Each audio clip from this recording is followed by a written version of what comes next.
Hi, and welcome to my NT201 Week 1 Office Hour. My name is Professor Orr, and I'll be your instructor here for NT201 this term. At this point, we're a little over 15 minutes into my online office hour this evening, and no one has joined, so I'm just going to start here with a video on some of the basics for the course, just kind of going over the course layout and stuff. If someone happens to join my our class meeting room, sorry about that. That was my dog going crazy because another dog's walking down the street or being walked down the street. But anyway, what I was saying is I'm just going to do a kind of a basic video here going over the course layout and hit on some of the more important items that you need to be aware of. This course was recently redeveloped, and this is actually the first time the new course is being offered. Previously, the course covered Windows Server 2016. Now the course is covering Windows Server 2019. And so anyway, the course is new, we may run into an issue here or there, but anytime you run into something, please let me know as soon as possible, and I'll get it straightened out. But I think for the most part, everything should be pretty good at this point. So anyway, let's just jump right in. First thing I want to look at is just show you what the assignments look like. And I covered this in my welcome video, which is posted in the announcement section of the course, but I just want to be sure to reiterate this because this is extremely important. Each of your assignments is going to have two documents at the bottom. The first one has the directions for the lab assignment that you're supposed to complete, and the second one is the actual document that you're supposed to use for completion of the assignment, as far as getting your screenshots and then putting them into the document and submitting that document for your for that assignment by the end of the week. So just going to click on this first one here. Again, these are the instructions. You'll find just some basic information up top. Talking about NetLab and your reservation, different things. Also, an important note up here, any time that something like this is relevant, there'll be a note at the top of the assignment. In this instance, you just need to make sure that you complete activities 1, 2, 3, and 4 in the same reservation. Again, these are the lab instructions, so you'll just proceed through step by step. And once you enter into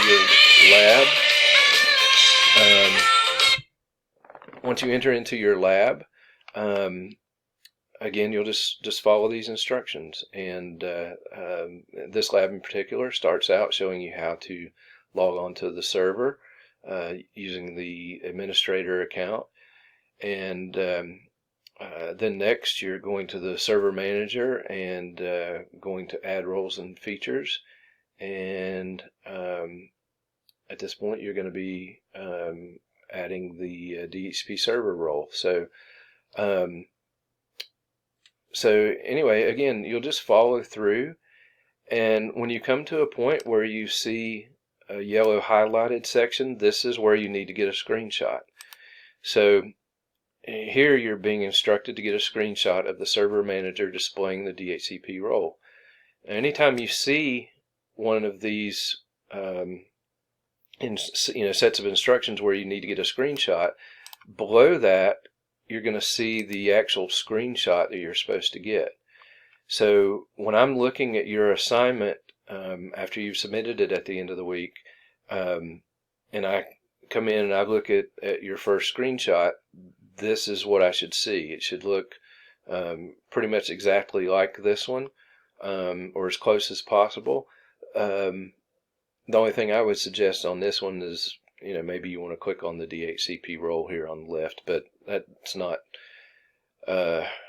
critical for me to be able to see that you actually have it installed. Just the fact that it shows up here proves that you got it installed. So anyway, but as far as your screenshots go, aside from looking to see does your screenshot look like the example provided, the next thing I'm going to be looking at is the reservation. I need to be able to see your reservation number. If I can't see your reservation number, I can't give you credit for the screenshot. So make sure your reservation number is visible. That reservation number is specific to you, or more accurately, it's specific to your lab session. So by being able to see that, I can verify that you actually went in and did the lab yourself, and didn't just share screenshots with the class, or that kind of thing. Not that I expect anyone would do that, but and I would hope that no one would do that, but obviously we have to take precautions like that to make sure. So be sure that your reservation number is visible for any screenshot. So once you get this screenshot, you'll keep on going through the lab, and just step by step till you come to another point where a screenshot's required. Here's the screenshot that you're supposed to get. Again, making sure the reservation number is visible, and you'll want to make sure your screenshot looks exactly like this one here in order to get credit. So anyway, again, you'll just continue through the and of course your screenshots are going to go into this document here. So you'll download this document, and here you will see all the screenshots that you were required to get. So what you'll do is, when you start out your lab, you'll open up the instruction document, and you'll open up this document where you're supposed to put your screenshots. And then as you get your screenshots, you'll paste them in the appropriate section. So your first screenshot should go right here, right below this section here, so that I know that which screenshot it is, that it's for the first activity, and that it's for the first screenshot of that activity where you're installing the DHCP server role. And then when you get your second screenshot, you're going to paste that in right down here, and so on. This way, it's easiest on you to do it this way, because you don't have to label your screenshots. The labeling is essentially already done for you. You just have to put your screenshot in the right place, and that way I know what it is, what your screenshot is. And so if there's any question about it being the right thing or whatever, to be more clear to me what it was you were attempting to do there, based on where you placed that screenshot. So again, all the assignments each week are the same way.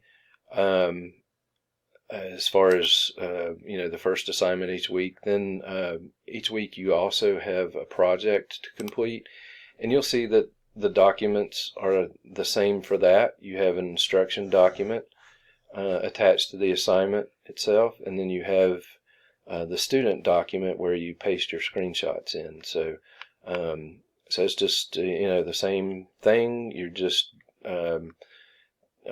completing a different lab project or whatever for this, as compared to what you were doing before. You'll be for instance, in this lab, you'll be working in a different environment. You'll be working with with virtual machines in VMware, I believe it is. Let's take a look here.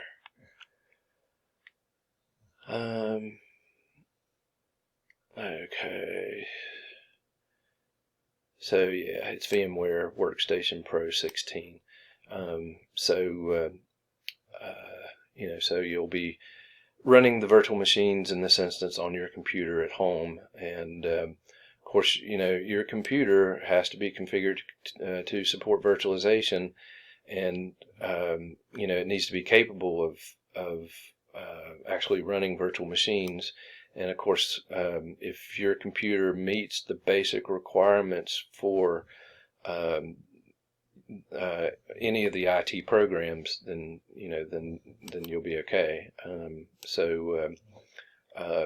But anyway, in the previous assignment, in going back here and taking a look, in these assignments here, you'll be working in NetLab. In these projects, you'll be working on virtual machines on your computer. So, and that's pretty much it. That's the crux of the course. It's a lot of hands-on. There are no quizzes, and so the only other thing that you have are the weekly discussions, and that's pretty much it.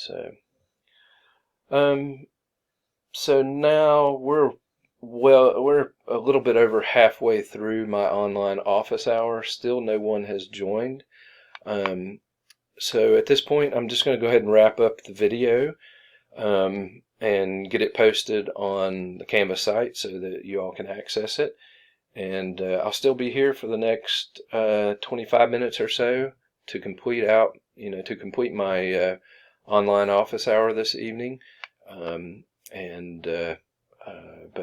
Anyway, as the week progresses and you get to working on things, if you run into any questions, please don't hesitate to reach out.